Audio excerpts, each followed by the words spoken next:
Escuchan ustedes la lectura del libro titulado El deseado de todas las gentes. Capítulo 51. La luz de la vida.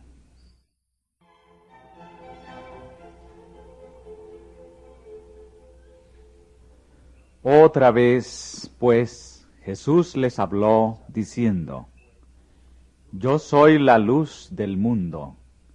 El que me sigue no andará en tinieblas, mas tendrá la luz de la vida.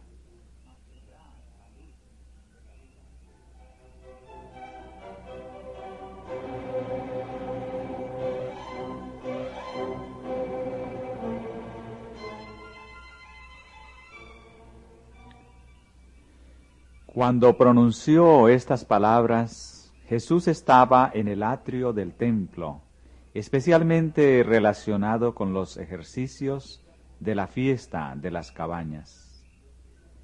En el centro de este patio se levantaban dos majestuosas columnas que soportaban portalámparas de gran tamaño. Después del sacrificio de la tarde se encendían todas las lámparas que arrojaban su luz sobre Jerusalén. Esta ceremonia estaba destinada a conmemorar la columna de luz que guiaba a Israel en el desierto y también a señalar la venida del Mesías. Por la noche, cuando las lámparas estaban encendidas, el atrio era teatro de gran regocijo. Los hombres canosos, los sacerdotes del templo y los dirigentes del pueblo se unían en danzas festivas al sonido de la música instrumental y el canto de los levitas.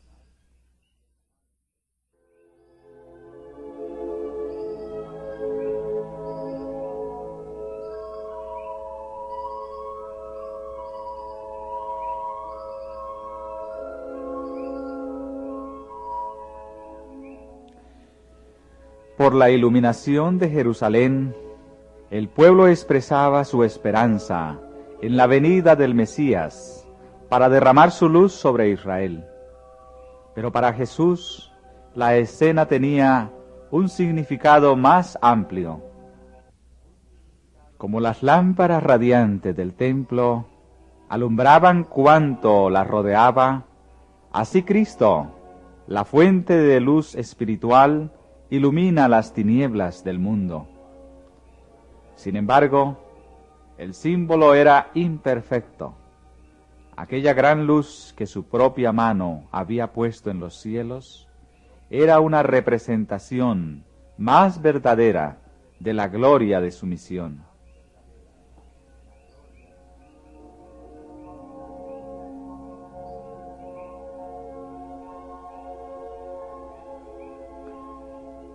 Era de mañana. El sol acababa de levantarse sobre el monte de las Olivas, y sus rayos caían con deslumbrante brillo sobre los palacios de mármol, e iluminaban el oro de las paredes del templo, cuando Jesús, señalándolo, dijo: Yo soy la luz del mundo.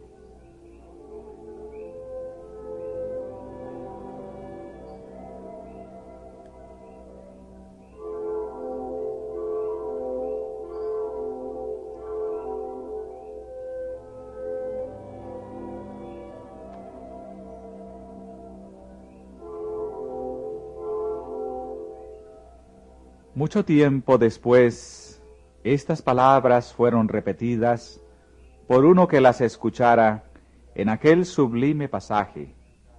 En él estaba la vida, y la vida era la luz de los hombres, y la luz en las tinieblas resplandece, mas las tinieblas no la comprendieron. Era la luz verdadera, que alumbra a todo hombre que viene a este mundo. Y mucho después de haber ascendido Jesús al cielo, Pedro también, escribiendo bajo la iluminación del Espíritu Divino, recordó el símbolo que Cristo había usado. Tenemos también la palabra profética más permanente, a la cual hacéis bien de estar atentos, como a una antorcha que alumbra en lugar oscuro, hasta que el día esclarezca y el lucero de la mañana salga en vuestros corazones.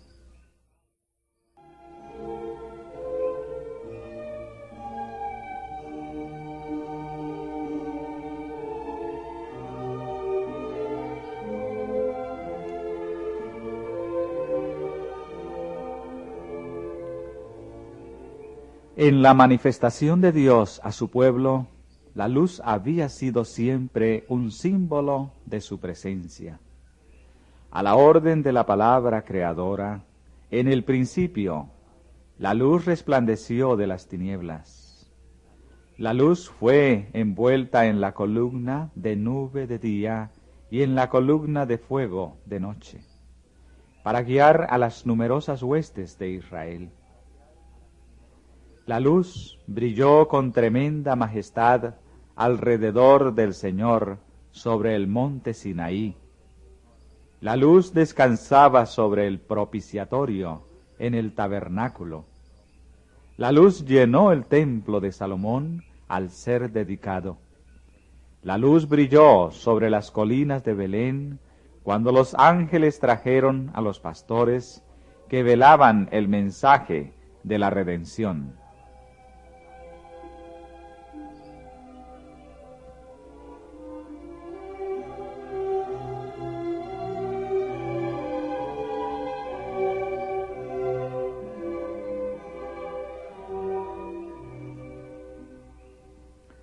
Dios es luz, y en las palabras, yo soy la luz del mundo, Cristo declaró su unidad con Dios y su relación con toda la familia humana.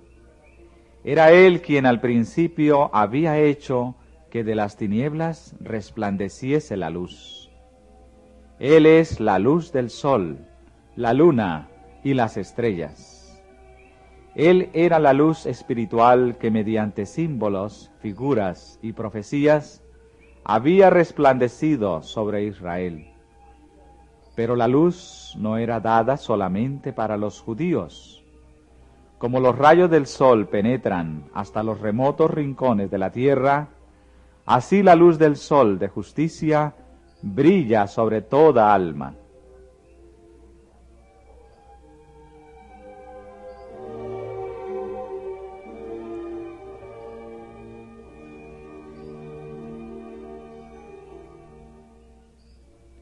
Aquel era la luz verdadera, que alumbra a todo hombre que viene a este mundo. El mundo ha tenido sus grandes maestros, hombres de intelecto gigantesco y penetración maravillosa, hombres cuyas declaraciones han estimulado el pensamiento y abierto vastos campos de conocimiento. Y esos hombres han sido honrados como guías y benefactores de su raza.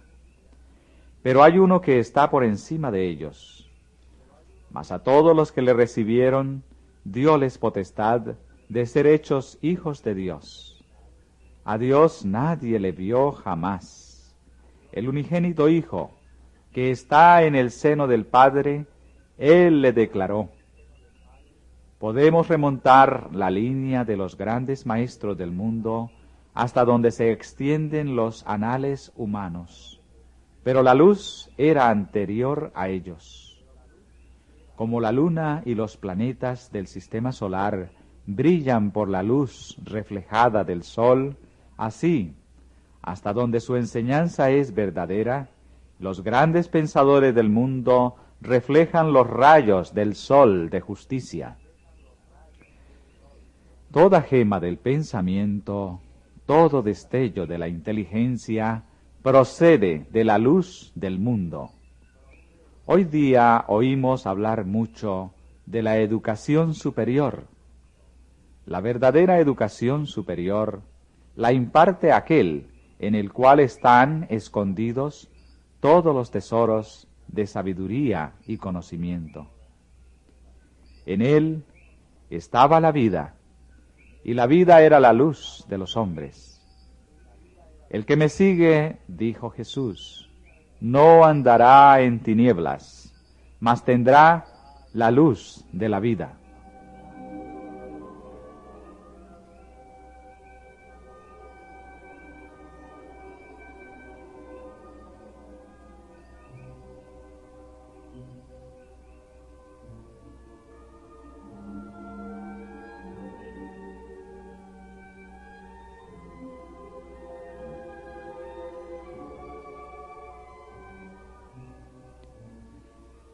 Con las palabras, yo soy la luz del mundo, Jesús declaró ser el Mesías.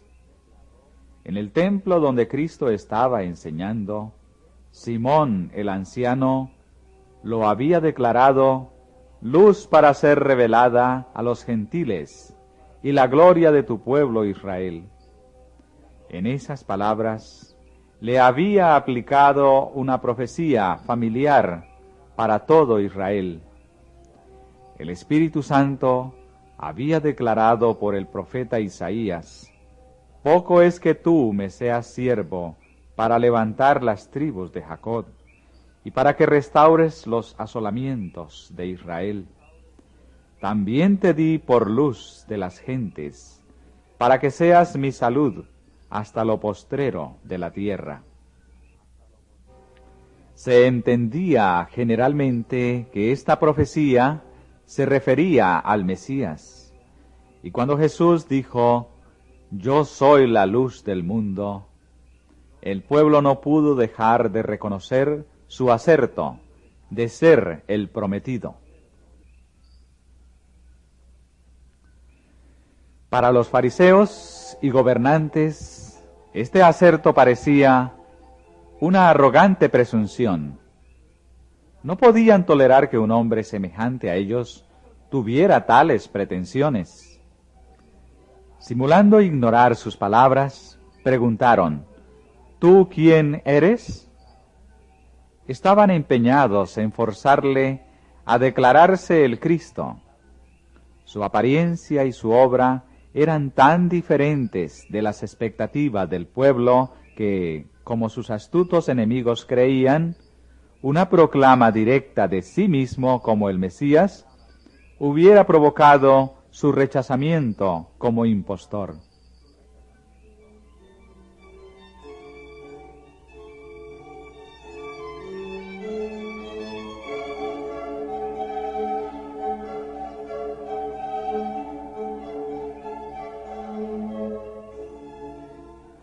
Pero a su pregunta, ¿tú quién eres?, él replicó, el que al principio también os he dicho.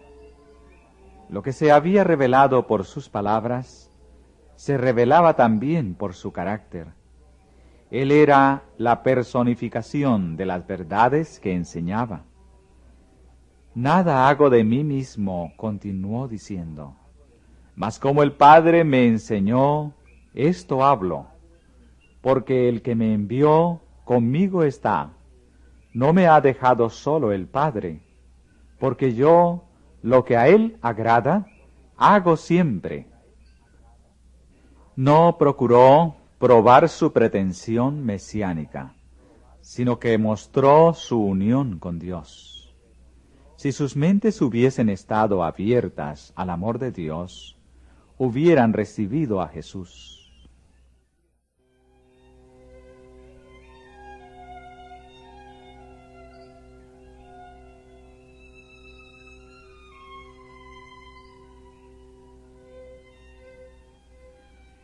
Entre sus oyentes, muchos eran atraídos a él con fe, y a éstos les dijo, si vosotros permaneciereis en mi palabra, seréis verdaderamente mis discípulos, y conoceréis la verdad, y la verdad os libertará.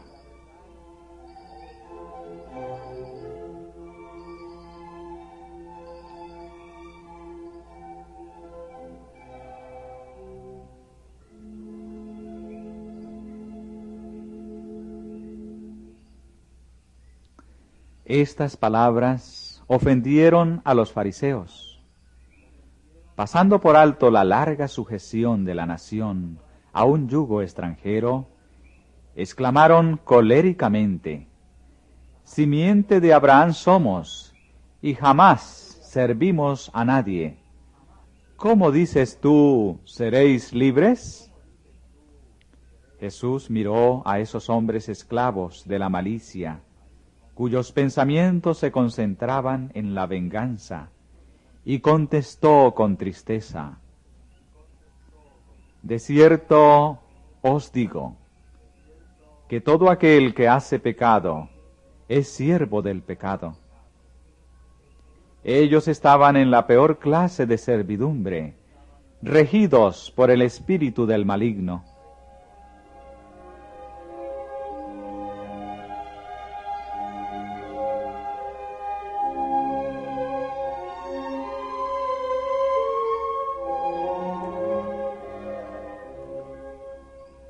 Todo aquel que rehúsa entregarse a Dios está bajo el dominio de otro poder. No es su propio dueño.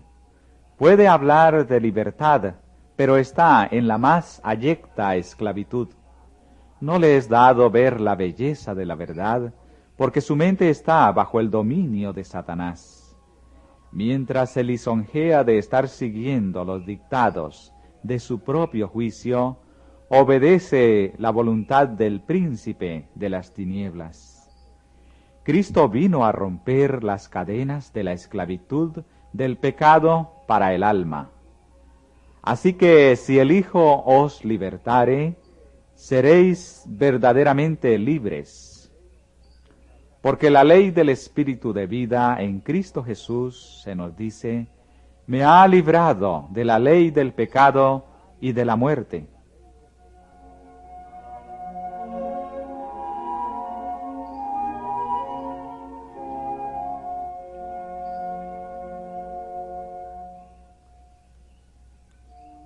En la obra de la redención no hay compulsión.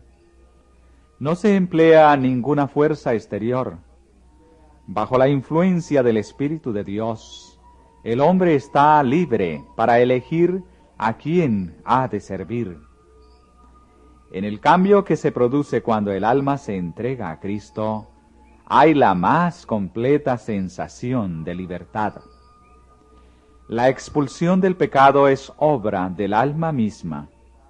Por cierto, no tenemos poder para librarnos a nosotros mismos del dominio de Satanás.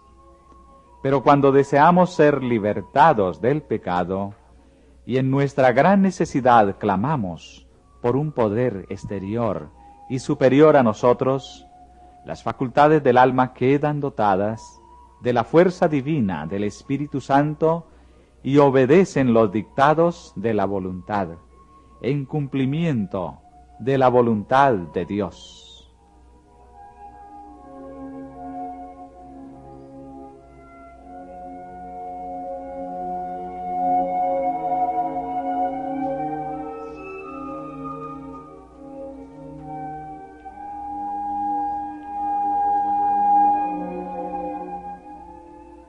La única condición bajo la cual es posible la libertad del hombre es que éste llegue a ser uno con Cristo.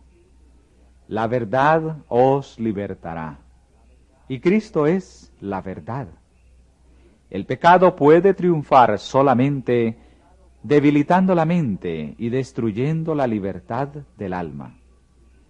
La sujeción a Dios significa la rehabilitación de uno mismo, de la verdadera gloria y dignidad del hombre. La ley divina a la cual somos inducidos a sujetarnos es la ley de libertad.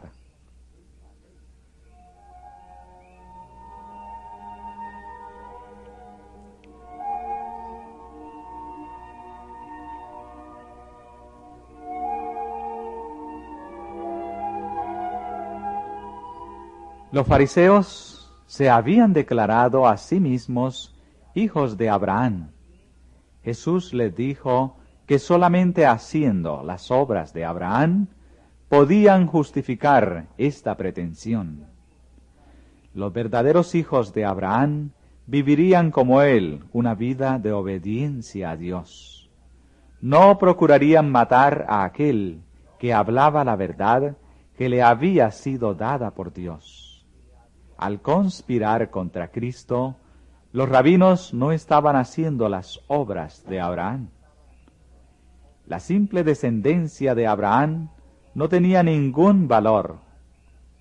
Sin una relación espiritual con él, la cual se hubiera manifestado poseyendo el mismo espíritu y haciendo las mismas obras, ellos no eran sus hijos.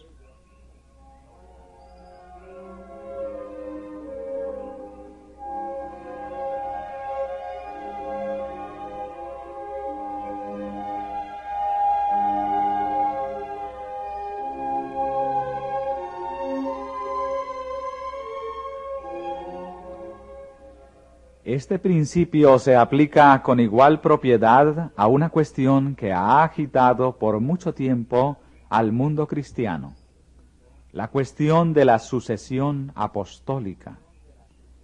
La descendencia de Abraham no se probaba por el nombre y el linaje, sino por la semejanza del carácter.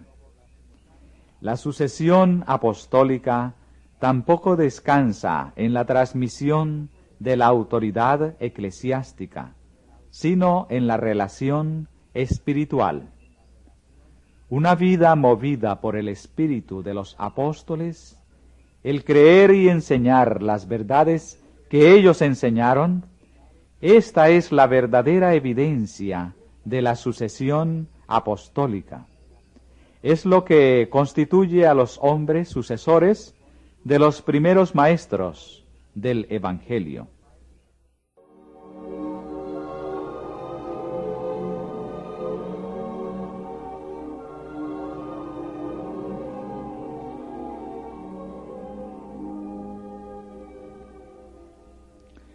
Jesús negó que los judíos fueran hijos de Abraham. Dijo: «Vosotros hacéis las obras de vuestro padre». En mofa respondieron: «Nosotros no somos nacidos de fornicación. Un padre tenemos, que es Dios». Estas palabras, que aludían a las circunstancias del nacimiento de Cristo, estaban destinadas a ser una estocada contra Cristo, en presencia de los que estaban comenzando a creer en él. Jesús no prestó oído a esta ruin insinuación, sino que dijo: «Si vuestro Padre fuera Dios, ciertamente me amaríais, porque yo de Dios he salido y he venido».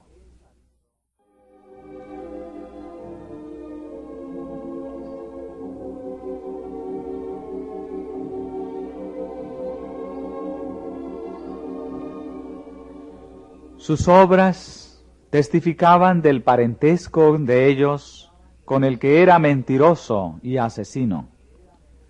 «Vosotros de vuestro padre el diablo sois», dijo Jesús, «y los deseos de vuestro padre queréis cumplir».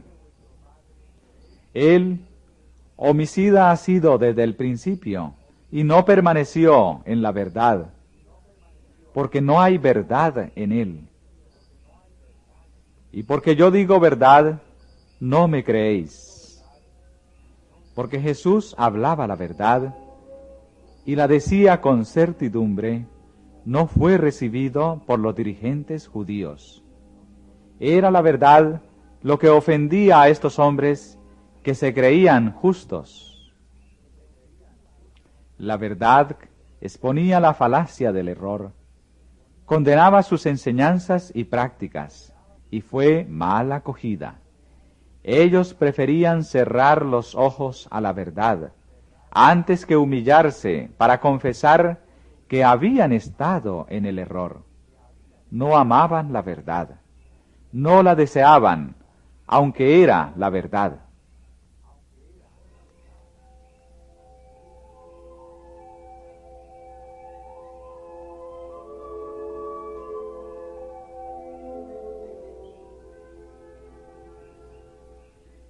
¿quién de vosotros me convence de pecado? Y si digo la verdad, ¿por qué no me creéis? Día tras día, durante 3 años, los enemigos de Cristo le habían seguido, procurando hallar alguna mancha en su carácter. Satanás y toda la confederación del maligno habían estado tratando de vencerle, pero nada había hallado en él de lo cual sacar ventaja. Hasta los demonios estaban obligados a confesar: sé quién eres, el Santo de Dios. Jesús vivió la ley a la vista del cielo, de los mundos no caídos y de los hombres pecadores.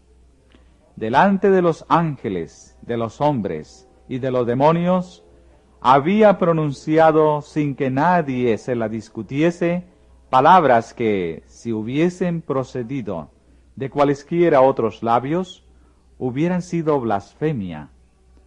Yo, lo que a él agrada, hago siempre.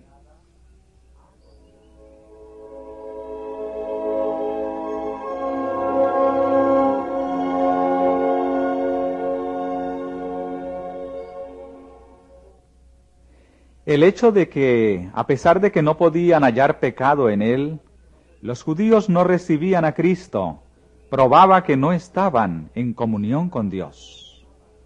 No reconocían la voz de Dios en el mensaje de su Hijo. Pensaban que estaban condenando a Cristo, pero al rechazarlo, estaban sentenciándose a sí mismos. El que es de Dios, dijo Jesús, las palabras de Dios oye, por esto no las oís vosotros, porque no sois de Dios.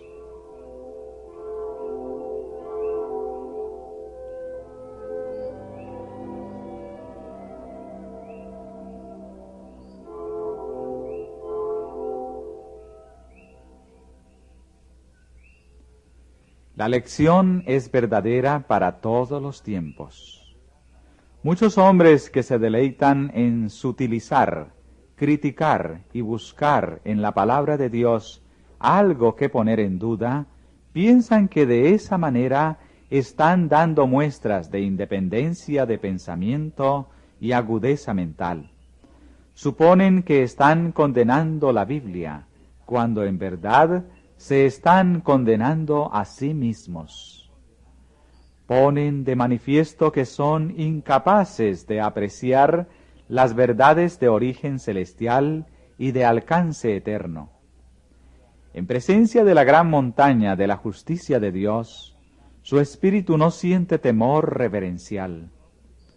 Se ocupan en buscar pajas y motas, con lo cual revelan una naturaleza estrecha y terrena. Un corazón que pierde rápidamente su capacidad para comprender a Dios. Aquel cuyo corazón ha respondido al toque divino buscará lo que aumente su conocimiento de Dios y refine y eleve su carácter. Como una flor se torna al sol para que sus brillantes rayos le den bellos colores, así se tornará el alma al sol de justicia, para que la luz del cielo embellezca el carácter con las gracias del carácter de Cristo.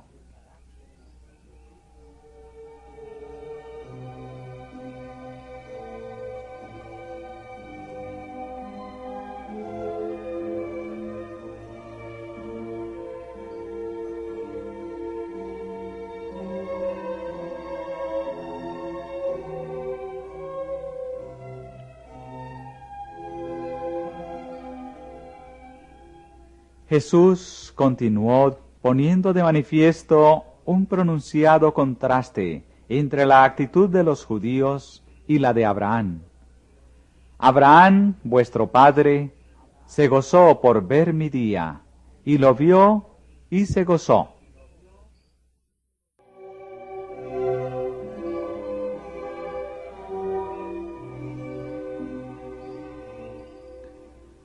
Abraham había deseado mucho ver al Salvador prometido. Elevó la más ferviente oración porque antes de su muerte pudiera contemplar al Mesías. Y vio a Cristo. Se le dio una comunicación sobrenatural y reconoció el carácter divino de Cristo. Vio su día y se gozó.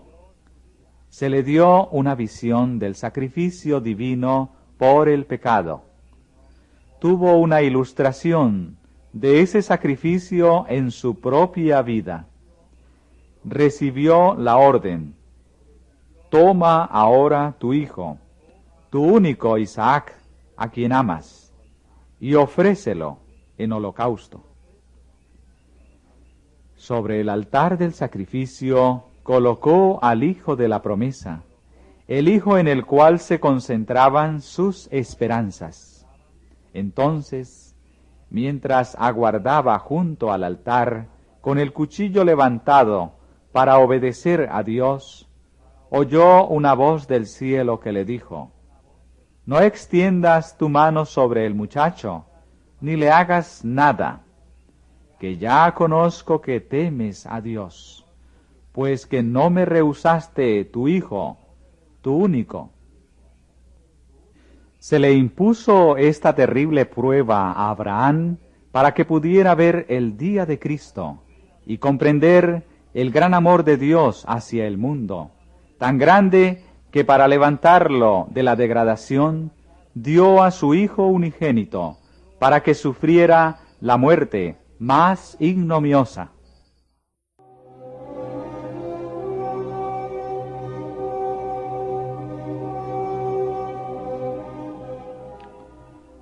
Abraham aprendió de Dios la mayor lección que haya sido dada a los mortales. Su oración porque pudiera ver a Cristo antes de morir fue contestada. Vio a Cristo, vio todo lo que el mortal puede ver y vivir. Mediante una entrega completa, pudo comprender esa visión referente a Cristo. Se le mostró que al dar a su Hijo unigénito para salvar a los pecadores de la ruina eterna, Dios hacía un sacrificio mayor y más asombroso que el que jamás pudiera hacer el hombre.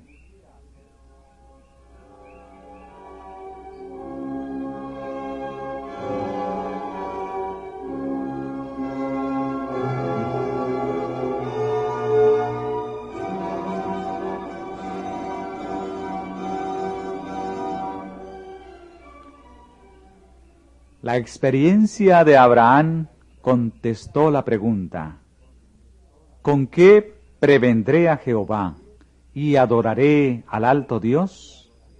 ¿Vendré ante él con holocaustos, con becerros de un año? ¿Agradaráse Jehová de millares de carneros o de 10,000 arroyos de aceite? ¿Daré mi primogénito por mi rebelión, el fruto de mi vientre por el pecado de mi alma? En las palabras de Abraham, Dios se proveerá de cordero para el holocausto, hijo mío.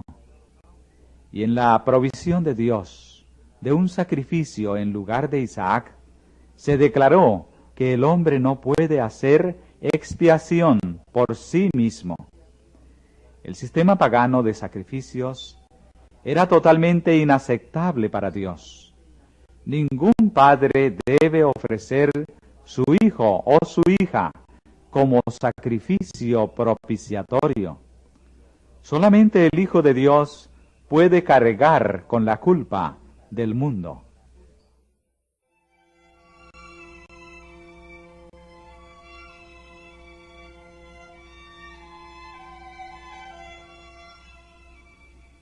Por su propio sufrimiento, Abraham fue capacitado para contemplar la misión de sacrificio del Salvador. Pero los hijos de Israel no podían entender lo que era tan desagradable para su corazón orgulloso. Las palabras de Cristo concernientes a Abraham no tuvieron para sus oyentes ningún significado profundo. Los fariseos vieron en ellas solo un nuevo motivo para cavilar. Contestaron con desprecio, como si probaran que Jesús debía ser un loco. ¿Aún no tienes 50 años y has visto a Abraham?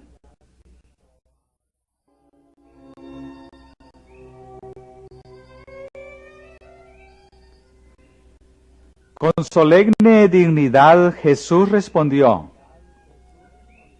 de cierto os digo, antes que Abraham fuese, yo soy.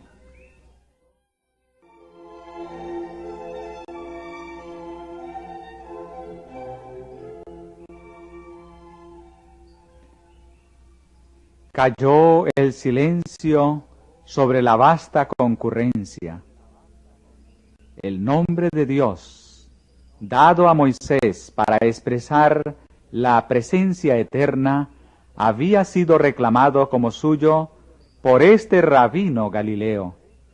Se había proclamado a sí mismo como el que tenía existencia propia, el que había sido prometido a Israel, cuya procedencia es de antiguo tiempo, desde los días de la eternidad.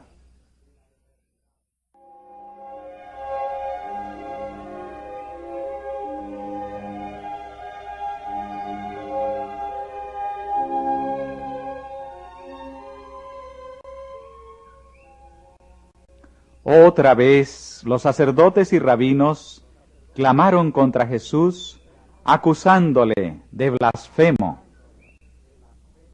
Su pretensión de ser uno con Dios los había incitado antes a quitarle la vida. Y pocos meses más tarde declararon lisa y llanamente: por buena obra no te apedreamos, sino por la blasfemia, y porque tú, siendo hombre, te haces Dios. Porque era y reconocía ser el Hijo de Dios, estaban resueltos a matarlo. Ahora muchos del pueblo, adhiriéndose a los sacerdotes y rabinos, tomaron piedras para arrojárselas.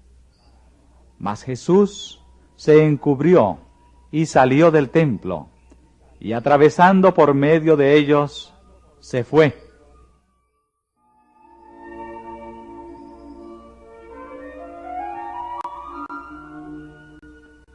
La luz estaba brillando en las tinieblas, mas las tinieblas no la comprendieron.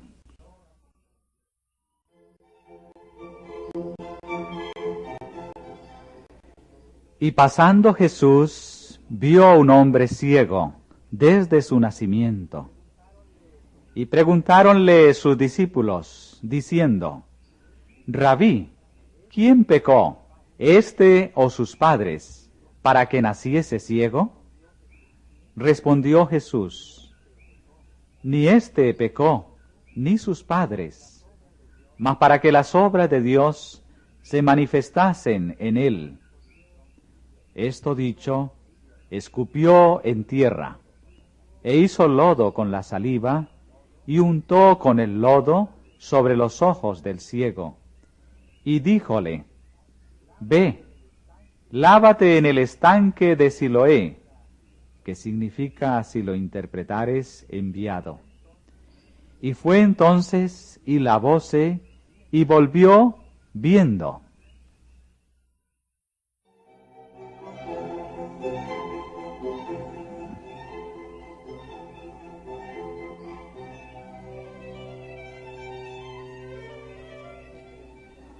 Se creía generalmente entre los judíos que el pecado era castigado en esta vida. Se consideraba que cada aflicción era castigo de alguna falta cometida por el mismo que sufría o por sus padres. Es verdad que todo sufrimiento es resultado de la transgresión de la ley de Dios, Pero esta verdad había sido falseada. Satanás, el autor del pecado y de todos sus resultados, había inducido a los hombres a considerar la enfermedad y la muerte como procedentes de Dios, como un castigo arbitrariamente infligido por causa del pecado. Por lo tanto, aquel a quien le sobrevenía una gran aflicción o calamidad debía soportar la carga adicional de ser considerado un gran pecador.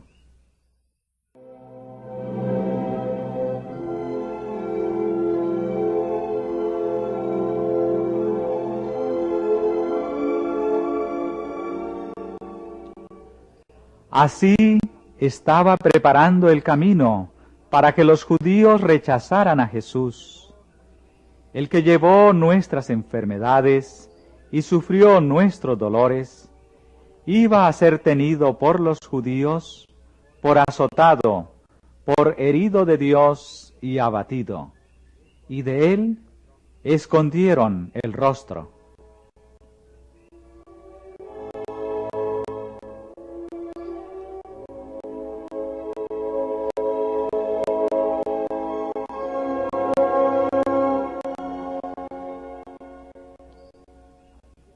Dios había dado una lección destinada a prevenir esto. La historia de Job había mostrado que el sufrimiento es infligido por Satanás, pero que Dios predomina sobre él con fines de misericordia. Pero Israel no entendía la lección. Al rechazar a Cristo, los judíos repetían el mismo error por el cual Dios había reprobado a los amigos de Job.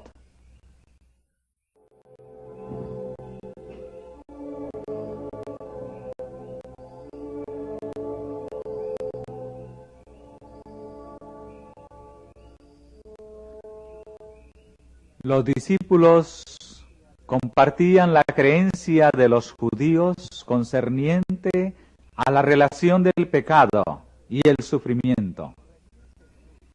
Al corregir Jesús el error, no explicó la causa de la aflicción del hombre, sino que les dijo cuál sería el resultado.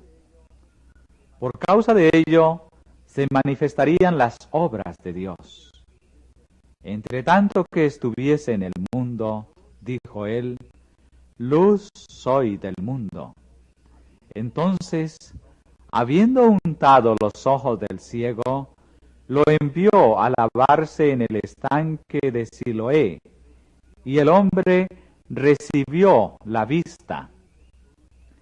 Así Jesús contestó la pregunta de los discípulos de una manera práctica, como respondía él generalmente a las preguntas que se le dirigían nacidas de la curiosidad. Los discípulos no estaban llamados a discutir la cuestión de quién había pecado o no, sino a entender el poder y la misericordia de Dios al dar vista al ciego. Era evidente que no había virtud sanadora en el lodo o en el estanque a donde el ciego fue enviado a lavarse, sino que la virtud estaba en Cristo.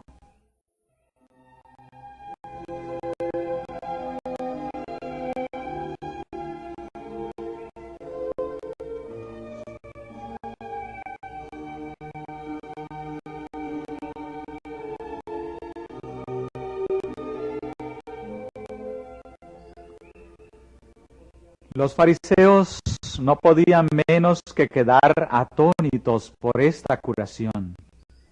Sin embargo, se llenaron más que nunca de odio, porque el milagro había sido hecho en sábado.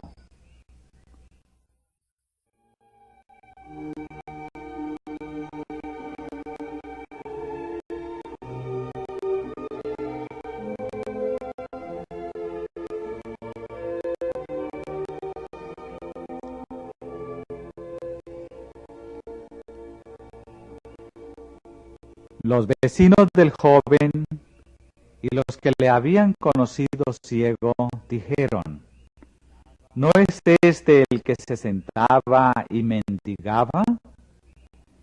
Le miraban con duda, pues sus ojos estaban abiertos, su semblante cambiado y alegre, y parecía ser otro hombre. La pregunta pasaba de uno a otro. Algunos decían: este es. Otros: a él se parece.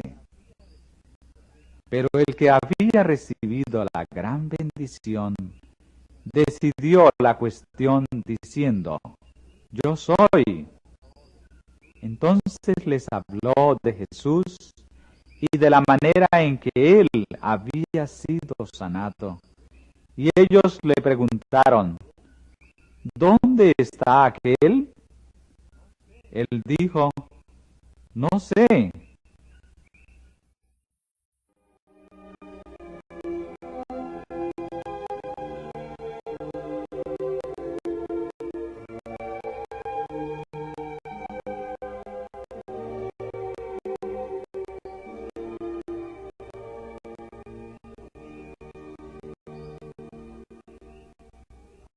Entonces le llevaron ante el concilio de los fariseos.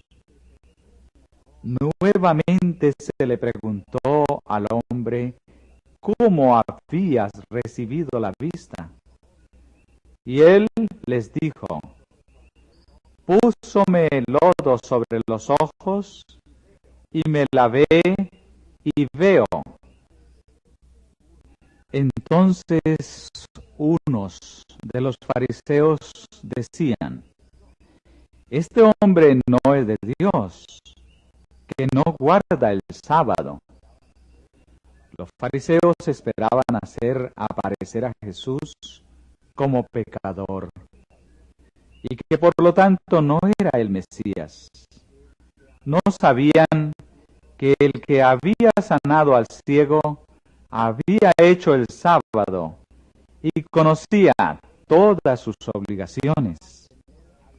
Aparentaban tener admirable celo por la observancia del día de reposo, pero en ese mismo día estaban planeando un homicidio.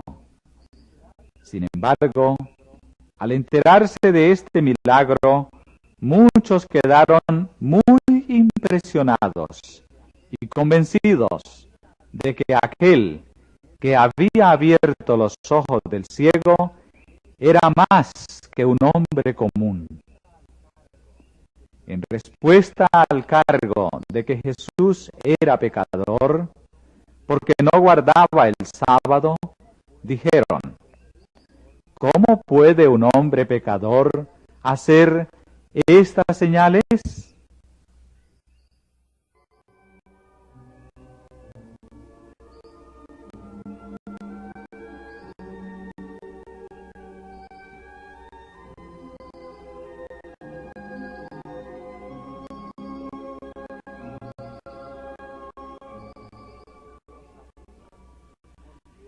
Los rabinos volvieron a dirigirse al ciego. ¿Tú qué dices del que te abrió los ojos? Y él dijo: que es profeta. Los fariseos aseguraron entonces que no había nacido ciego ni recibido la vista. Llamaron a sus padres y les preguntaron diciendo: ¿es este vuestro hijo, el que vosotros decís que nació ciego?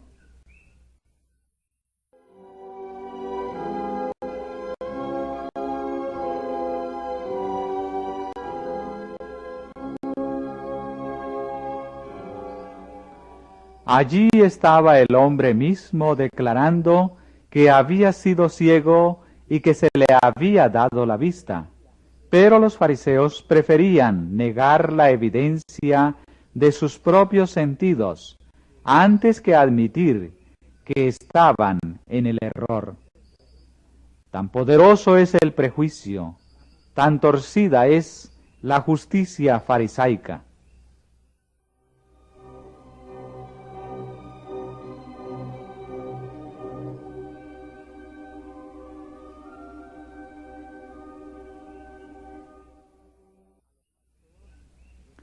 A los fariseos les quedaba una esperanza, la de intimidar a los padres del hombre. Con aparente sinceridad preguntaron: ¿cómo pues ve ahora? Los padres temieron comprometerse, porque se había declarado que cualquiera que reconociese a Jesús como el Cristo fuese echado de la sinagoga, es decir, excluido de la sinagoga por 30 días. Durante ese tiempo, ningún hijo sería circuncidado o ningún muerto sería lamentado en el hogar ofensor. La sentencia era considerada como una gran calamidad, y si no mediaba arrepentimiento, era seguida por una pena mucho mayor. La obra realizada en favor de su hijo había convencido a los padres. Sin embargo, respondieron: sabemos que este es nuestro hijo y que nació ciego, mas cómo ve ahora, no sabemos. O quién le haya abierto los ojos, nosotros no lo sabemos. Él tiene edad, preguntadle a él. Él hablará de sí. Así transfirieron toda la responsabilidad a su hijo, porque no se atrevían a confesar a Cristo.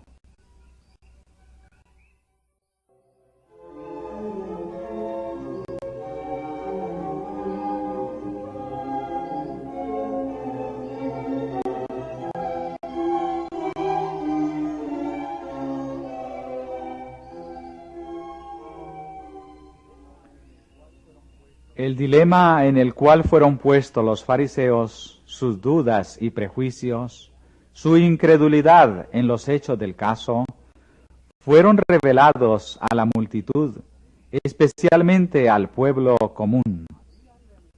Jesús había realizado frecuentemente sus milagros en plena calle, y sus obras servían siempre para aliviar el sufrimiento.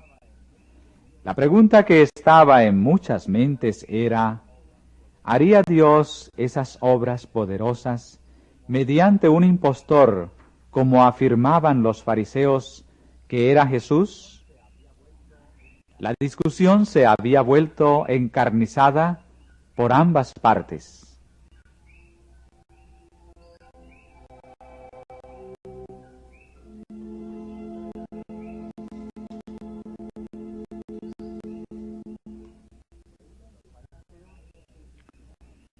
Los fariseos veían que estaban dando publicidad a la obra hecha por Jesús. No podían negar el milagro. El ciego rebosaba gozo y gratitud. Contemplaba las maravillas de la naturaleza y se llenaba de deleite ante la hermosura de la tierra y del cielo. Relataba libremente su caso, y otra vez ellos trataron de imponerle silencio, diciendo: «Da gloria a Dios. Nosotros sabemos que este hombre es pecador». Es decir, no repitas que este hombre te dio la vista. Es Dios quien lo ha hecho.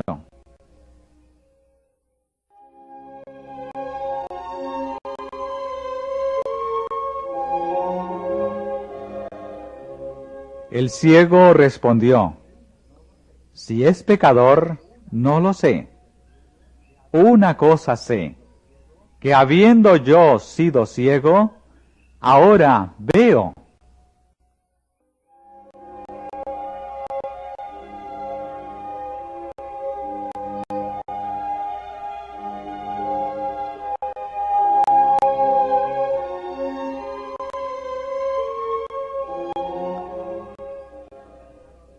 Entonces le preguntaron otra vez, ¿qué te hizo? ¿Cómo te abrió los ojos? Procuraron confundirlo con muchas palabras, a fin de que él se juzgase engañado. Satanás y sus ángeles malos estaban de parte de los fariseos y unían sus fuerzas y argucias al razonamiento de los hombres, a fin de contrarrestar la influencia de Cristo. Embotaron las convicciones hondamente arraigadas en muchas mentes. Los ángeles de Dios también estaban presentes para fortalecer al hombre cuya vista había sido restaurada.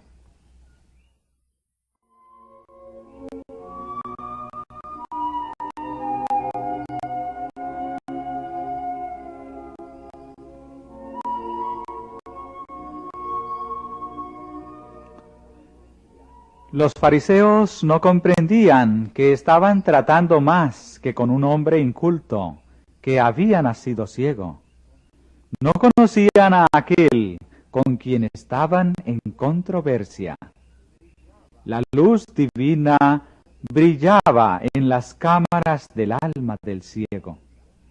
Mientras aquellos hipócritas procuraban hacerle descreído, Dios le ayudó a demostrar por el vigor y la agudeza de sus respuestas, que no había de ser entrampado. Replicó, ya os lo he dicho, y no habéis atendido. ¿Por qué lo queréis otra vez oír? ¿Queréis también vosotros haceros sus discípulos? Y le ultrajaron y dijeron, tú eres su discípulo, pero nosotros, discípulos de Moisés, somos. Nosotros sabemos que a Moisés habló Dios, mas éste no sabemos de dónde es.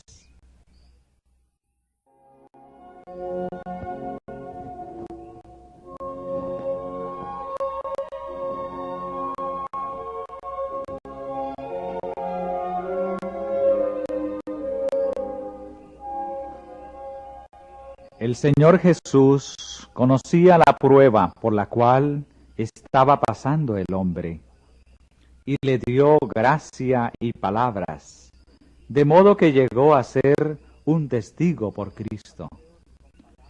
Respondió a los fariseos con palabras que eran una hiriente censura a sus preguntas.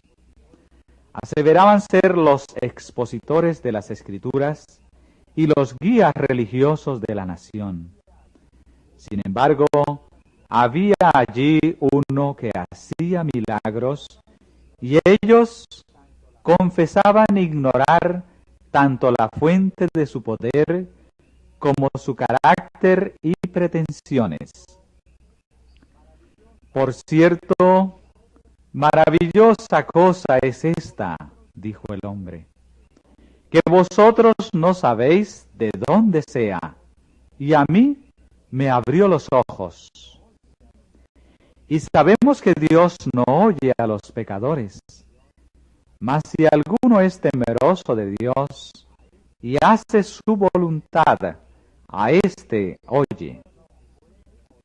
Desde el siglo no fue oído que abriese a alguno los ojos de uno que nació ciego.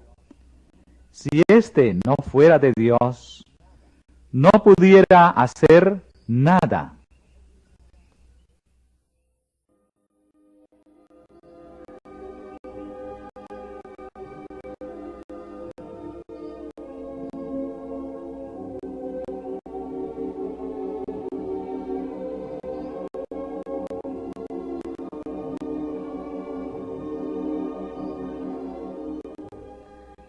El hombre había hecho frente a sus inquisidores en su propio terreno. Su razonamiento era incontestable. Los fariseos estaban atónitos y enmudecieron, hechizados ante sus palabras penetrantes y resueltas. Durante un breve momento guardaron silencio. Luego, esos ceñudos sacerdotes y rabinos recogieron sus mantos, como si hubiesen temido contaminarse por el trato con él. Sacudieron el polvo de sus pies y lanzaron denuncias contra él. En pecados eres nacido todo, y tú nos enseñas, y le excomulgaron.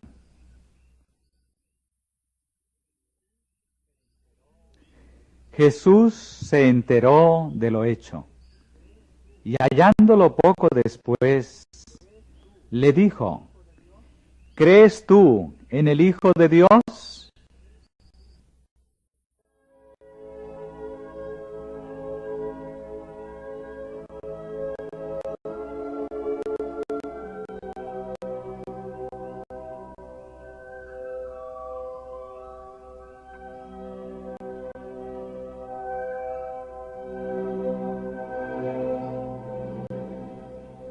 Por primera vez, el ciego miraba el rostro de aquel que le sanara.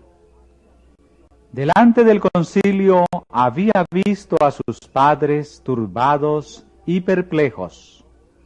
Había mirado los ceñudos rostros de los rabinos. Ahora sus ojos descansaban en el amoroso y pacífico semblante de Jesús. Antes de eso, a gran costo para él, le había reconocido como delegado del poder divino. Ahora se le concedió una revelación mayor.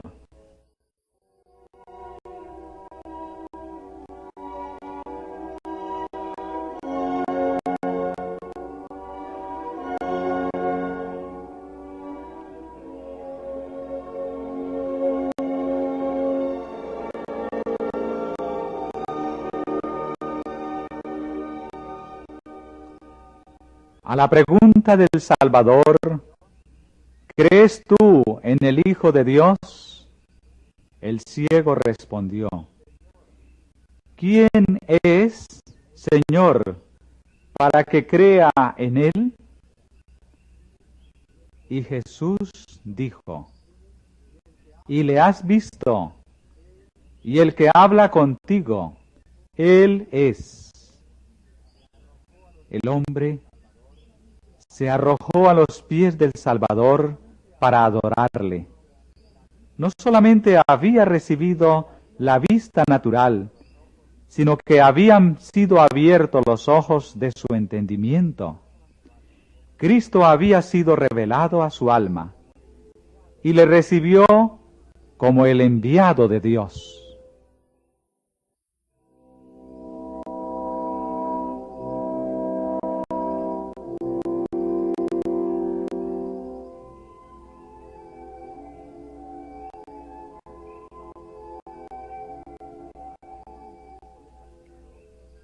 Había un grupo de fariseos reunidos cerca, y el verlos trajo a la mente de Jesús el contraste que siempre se manifestaba en el efecto de sus obras y palabras.